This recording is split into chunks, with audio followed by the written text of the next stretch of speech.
The bond market just did something that contradicts everything the economists at major banks have been telling you for months. And the implications are so significant that if you are making financial decisions based on the consensus view about where interest rates are going, you might be catastrophically wrong. Because the people who actually put billions of dollars at risk in the treasury market, the traders who manage the largest fixed income portfolios in the world, have completely flipped their view on the Federal Reserve's rate path. They are no longer betting on rate hikes in 2027. They are betting on rate cuts continuing deep into 2027. And the catalyst for this dramatic reversal is something the Federal Reserve itself just warned about that almost nobody is discussing. Let me show you exactly what happened, because the technical signals in the bond market are screaming something that the mainstream financial narrative has completely missed. Futures spreads linked to the Secured Overnight Financing Rate, known as SOFR, have become deeply inverted. SOFR is the benchmark that closely tracks expected Federal Reserve policy. When SOFR spreads invert, it means traders are pricing in falling interest rates over time rather than rising rates. And the inversion that just occurred is not minor. It is not a small adjustment at the margin. It is a complete reversal of the prevailing view about where monetary policy is heading. Until recently, traders had been wagering that the central bank would resume hiking rates in 2027 after 2 quarter-point reductions by the end of this year. That was the consensus. That aligned with what J.P. Morgan was forecasting. That aligned with what Macquarie was saying. The story was clear. A couple of cuts in 2026 to address any lingering weakness, and then a return to tightening once inflation proved persistent and the economy proved resilient. That story is now dead. The 12-month December 2026 to December 2027 SOFR spread dropped into negative territory on Friday. The inversion deepened on Tuesday to -8 basis points. Negative means traders expect rates to be lower in December 2027 than in December 2026. They expect the Fed to still be cutting a year from now, not hiking. Cutting. The entire trajectory has flipped. And the volume behind this move is extraordinary. A record amount of just over 150,000 contracts traded in the 12-month spread over Monday's session alone. That is not noise. That is not a few speculative traders making wild bets. That is massive institutional capital repositioning for a world where the Federal Reserve keeps cutting rates far longer than anyone was forecasting just weeks ago. Now let me show you the options market, because the signal there is even more dramatic. One position is now betting the Fed funds rate falls to as low as 2% by the end of the year. 2%. The current policy rate is 3.5 to 3.75%. The swaps market is pricing about 3.1% by year end, which implies just over 2 quarter-point cuts. But this options trade is betting on rates falling to 2%. That would require 6 or 7 quarter-point cuts. That would require cuts at nearly every remaining Fed meeting this year. Open interest in the December 98 Azuro calls, which is the technical way of expressing a bet on 2% rates, has ballooned to more than 400,000 contracts this week. The notional value of this positioning has surged to $40 million. Someone, or more likely a collection of large institutional traders, is putting serious money behind the view that rates fall dramatically from here. This trade is currently 110 basis points out of the money. That means it will only pay off if rates fall more than a full percentage point below what the market currently expects. These are not conservative hedges. These are aggressive bets on a scenario that the consensus says is unlikely. But the fact that the positioning is growing, that more capital is flowing into these trades, tells you that the consensus might be wrong. Now let me show you the catalyst that is driving this reassessment, because this is where the story becomes genuinely alarming. Federal Reserve Governor Lisa Cook warned this week that the central bank may not be able to counter rising unemployment driven by the adoption of artificial intelligence. Read that again. A Federal Reserve governor is publicly stating that the Fed might be powerless to stop a particular kind of unemployment. Not that it would be difficult, not that it would require aggressive action, that the Fed may not be able to counter it at all. This is an extraordinary admission. The Federal Reserve's dual mandate is price stability and maximum employment. If a Fed governor is saying the central bank cannot fulfill half of its mandate because of a structural force like AI, it changes everything about how you should think about monetary policy. The AI disruption scenario goes like this. Artificial intelligence rapidly automates jobs that were previously done by humans. Not just manufacturing jobs, not just routine clerical work, white-collar jobs, professional services, creative work, analysis, coding, customer service, legal research, medical diagnosis. Every category of employment is potentially affected. If AI displaces workers faster than the economy can create new jobs for them, unemployment rises. Not cyclical unemployment that responds to interest rate adjustments. Structural unemployment that persists regardless of how low rates go. You can make borrowing free, and it will not create jobs for workers whose skills have been automated away. And here is why this matters for rate expectations. If the Fed sees structural unemployment coming from AI adoption, it might cut rates aggressively to try to stimulate whatever job creation is possible, even knowing the effort might be inadequate. Lower rates would be the response to a labor market crisis, not a sign that inflation has been defeated. The cutting cycle would extend not because the economy is healthy, but because the economy is facing a structural transformation that monetary policy cannot solve. Jack McIntyre, portfolio manager at Brandywine Global Investment Management, captured the market's thinking perfectly. He said, "The question is, how is AI going to be inflationary? And maybe the long end of the curve is sniffing all of this out." He noted that the only inflationary aspect of AI is the building out of data centers and the associated energy needs, and that is known.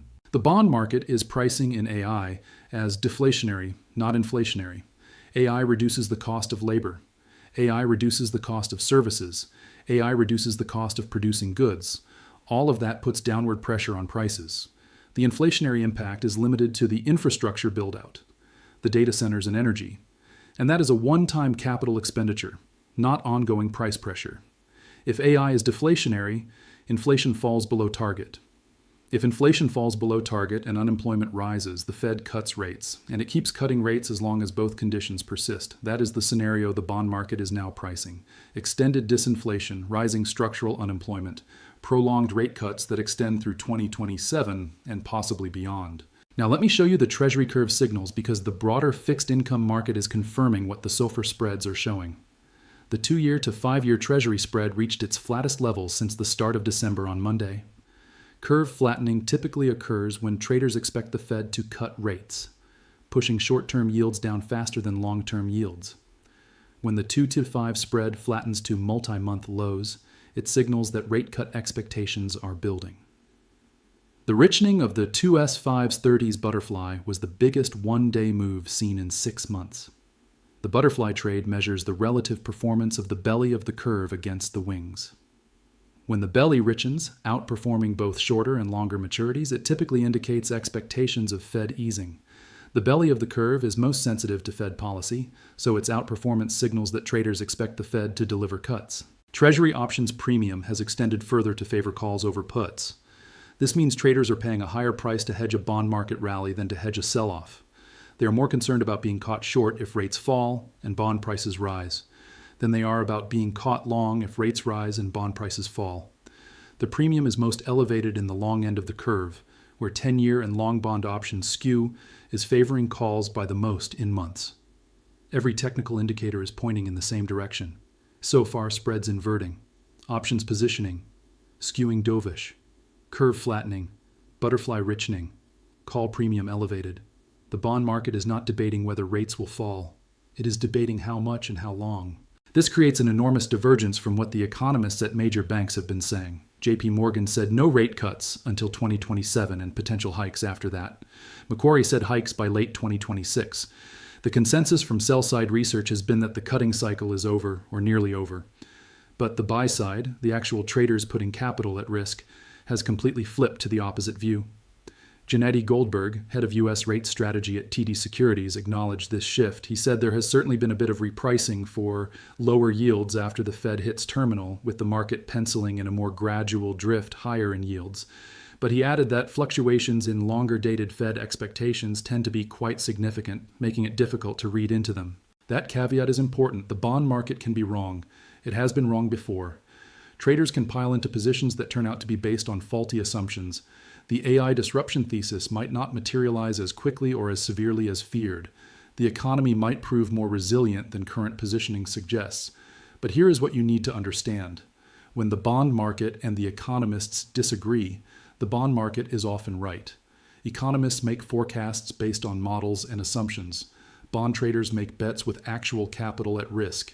They have skin in the game. And right now, the traders with skin in the game are betting heavily on rate cuts extending into 2027. Now let me show you the positioning data because it reveals something interesting about how uncertain even the professionals are about this environment. JP Morgan's latest client survey covering the week up to February 23rd showed the largest amount of neutral positioning since the end of 2024. In the week to February 23rd, clients' short positions were cut by 4 percentage points and longs reduced by 2 percentage points. Outright short positions shifted to the fewest amount since December. Neutral positioning sits at the most elevated levels since December 2024. What does this mean? It means even sophisticated institutional investors do not know what to do. They are not positioned for rates to rise. They are not positioned for rates to fall. They are neutral. They are sitting on the sidelines waiting for clarity. This creates a setup for violent moves in either direction.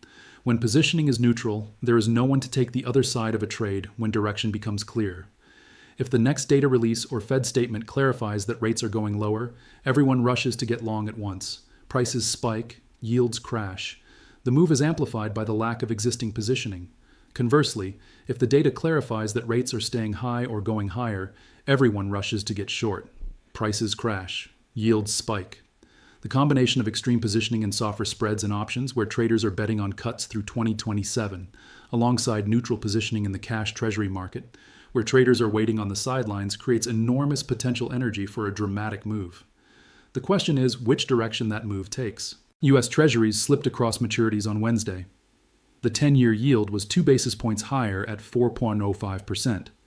That is a modest move that does not resolve the uncertainty. The market is still waiting for the catalyst that tells it whether the SOFR bets are correct or whether the neutral positioning is appropriate. Now let me show you why the AI dimension matters so much, because this is the variable that could extend the cutting cycle far beyond what anyone was forecasting. Lisa Cook's warning about AI-driven unemployment is not theoretical. It is based on what the Fed is already seeing in labor market data and what it expects to see in the coming years. When a Fed governor speaks publicly about the central bank's potential inability to counter a particular economic force, it reflects internal discussions that have been happening for months. The AI impact on employment is already visible in certain sectors. Technology companies have been laying off workers while investing heavily in AI capabilities. Media companies are reducing staff and using AI for content generation. Financial services firms are automating analysis and customer service functions. Legal firms are using AI for document review that previously required armies of associates. These are not hypothetical future developments. They are happening now, and the pace is accelerating. Every advancement in AI capability, every new model release, every improvement in performance expands the range of tasks that can be automated. The question is not whether AI will displace workers. The question is how fast and how many. If the Fed believes AI-driven unemployment is coming, it changes the reaction function of monetary policy. The traditional view is that the Fed raises rates when unemployment is low and inflation is high, and cuts rates when unemployment is high and inflation is low. But if unemployment rises for structural reasons that rate cuts cannot address, what does the Fed do? The answer, based on historical precedent, is that the Fed cuts rates anyway. It provides whatever support it can, even if that support is insufficient. It cannot solve the problem, but it can make the problem marginally less severe by keeping borrowing costs low and financial conditions easy. That means extended rate cuts. That means rates falling and staying low for years. That is exactly what the bond market is now pricing. The deflationary impact of AI reinforces this dynamic.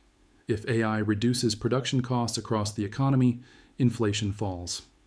If inflation falls below target, the Fed cuts rates. The cutting is justified both by rising unemployment and falling inflation. The two objectives of the dual mandate align in the same direction for once: cut, cut, cut. The only inflationary aspect of AI, as McIntyre noted, is the infrastructure build-out. Data centers require enormous amounts of energy. Energy costs contribute to inflation, but this is a transitional effect that fades once the build-out is complete. The long-term impact of AI is deflationary, and the bond market is positioning for that long-term impact.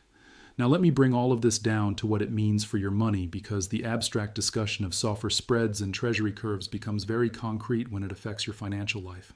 If the bond market is right and rate cuts extend into 2027, several things follow. Mortgage rates eventually come down, not immediately and not in a straight line, but over time. If the Fed cuts from 3.5% to 2%, as some options trades are betting, Mortgage rates could fall from current levels around 6.5% to somewhere in the 5% range. That would restore housing affordability for millions of families who have been priced out. Savings account yields would fall. The 4.5% yields on high-yield savings accounts that have made cash attractive would decline. Savers would be pushed back into riskier assets to earn returns. The penalty for holding cash would return. Bond prices would rise. If you own bonds or bond funds, extended rate cuts would boost the value of your holdings. The traders paying up for call options on treasuries are betting on exactly this scenario: bond rally, price appreciation, capital gains on fixed income. Stock valuations would be supported. Lower rates make future corporate earnings worth more in present value terms. Lower rates reduce borrowing costs for companies. Lower rates push investors out of bonds and into stocks seeking returns. All of this supports equity valuations even if the underlying reason for the cuts, AI-driven unemployment and disinflation, is economically problematic. But here is the dark side of this scenario. If rate cuts are extending into 2027 because of AI-driven structural unemployment, the economy is not healthy. Jobs are disappearing. Workers are being displaced. Communities that depend on employment in automatable industries are facing devastation.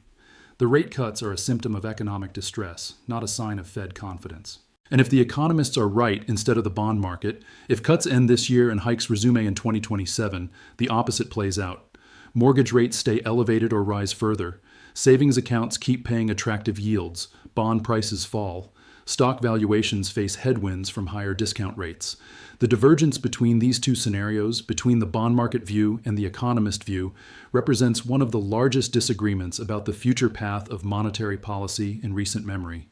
Someone is very wrong, and the resolution of that disagreement will determine your borrowing costs, your investment returns, and your financial security for years to come. Let me show you what to watch for, because the next few months will determine which view is correct. First, watch the AI impact on employment data. If layoffs accelerate in sectors exposed to automation, if job creation slows because companies are investing in AI instead of hiring, if the unemployment rate ticks up for reasons unrelated to cyclical weakness, the bond market view gains credibility. Lisa Cook's warning becomes not just theoretical, but empirically validated. Second, watch inflation data for signs of AI-driven disinflation. If core PCE continues falling, if services inflation decelerates because AI is reducing labor costs, if the Fed's preferred inflation measures move below target, the case for extended cuts strengthens. The deflationary AI thesis would be confirmed. Third, watch Fed communications about AI and the labor market. If other governors and regional Fed presidents echo Cook's warning, if the FOMC minutes show internal discussions about structural unemployment risk, if the Fed's public statements acknowledge that monetary policy has limits in addressing AI displacement, the market will price in even more cuts. Fourth, watch the SOFR spread inversion. If it deepens further, if more capital flows into bets on prolonged easing, if the December 2026 to 2027 spread becomes more negative, the market is becoming more confident in the extended cuts thesis. If the inversion reverses, if spreads normalize, the market is backing off its aggressive positioning. Fifth, watch the options market for changes in the 2% rate bet. If open interest continues growing in the December 9800 calls, if more traders pile into the $40 million position betting on rates falling to 2%, the view is gaining adherence. If the position gets unwound, if open interest declines, traders are giving up on the aggressive scenario. The resolution of this uncertainty will not happen in a single day. It will unfold over weeks and months as data accumulates and Fed communications clarify the policy path. But the positioning that happens now, before the uncertainty resolves, determines who wins and who loses when the picture becomes clear. The bond traders betting on cuts through 2027 are making a specific claim about the future. They are claiming that AI disruption will be severe enough to cause unemployment the Fed cannot fix. They are claiming that disinflation will persist or deepen. They are claiming that the cutting cycle will be longer and deeper than anyone was forecasting even a few weeks ago. The economists forecasting no cuts until 2027, and potential hikes are making the opposite claim. They are claiming that the economy is resilient. They are claiming that inflation will remain sticky. They are claiming that the Fed will hold rates elevated and eventually need to tighten further. Both claims cannot be true. One side will be proven right, the other side will be proven wrong. And the people positioned with the wrong side will suffer the consequences. I am not a financial advisor, and nothing I say should be taken as financial advice. But what I can tell you is that the bond market and the economists have never been further apart in their views about where rates are going. The SOFR spread inversion, the $40 million options bet on 2% rates, the Treasury curve signals, all of it points to extended cuts through 2027. The bank forecasts point to no cuts and eventual hikes. The AI disruption thesis that is driving the bond market repositioning may or may not materialize as feared. But the fact that a Federal Reserve governor is publicly warning about AI-driven unemployment that the Fed cannot counter tells you this is not a fringe concern. It is a scenario the Fed itself is considering. In the next few months, either the bond market reprices toward the economist view, unwinding the SOFR inversion and the dovish options positions, or the economists revise their forecasts toward the bond market view, acknowledging that cuts will extend far longer than they predicted. The convergence will happen. The question is which side moves toward the other. Subscribe to Market Acme right now and join our WhatsApp community for real-time updates because the divergence between bond traders and bank economists is creating one of the most uncertain environments for rate expectations in years. When the divergence resolves, when the data clarifies which view is correct, markets will move violently. And the people who understood what the bond market was signaling, who tracked the SOFR spreads and the options positioning, will be positioned correctly while everyone else scrambles to catch up. I am Kenzo John. I am not a financial advisor. This is Market Acme, and I will keep showing you what the bond market is actually pricing, what the technical signals actually mean, and what the gap between trader positioning and economist forecasts tells you about the forces reshaping your financial future.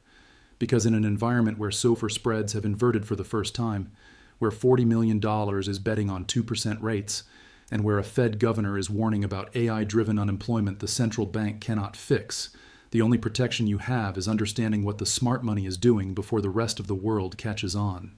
The bond market just flipped, from hikes in 2027 to cuts in 2027, from tightening ahead to easing ahead, from inflation persistence to AI-driven disinflation.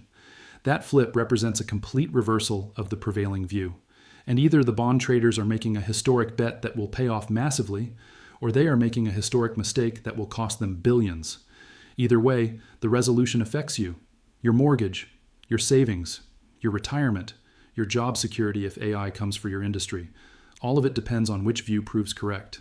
And right now, with 150,000 contracts trading in a single day, with $40 million betting on 2% rates, with Treasury curve signals flashing the most dovish readings in 6 months, the bond market is putting its money where its mouth is. Join our WhatsApp community for updates because when the data comes in that resolves this divergence, you will need to understand what it means immediately, not hours later, not days later, immediately.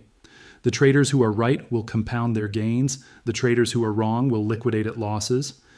And ordinary Americans trying to navigate mortgage decisions, savings decisions, investment decisions will either benefit from understanding the forces at play or suffer from being caught on the wrong side of a historic shift in monetary policy expectations. The SOFR spread's inverted. The options market is betting on 2%. Lisa Cook is warning about AI unemployment. The bond market has spoken. Now we wait to see if the economy confirms what the traders are pricing or refutes it entirely. 150,000 contracts, $40 million. Negative 8 basis points on the December spread. These are not abstract numbers. These are the coordinates of a massive bet on the future of American monetary policy. And your financial life is along for the ride whether you understand it or not.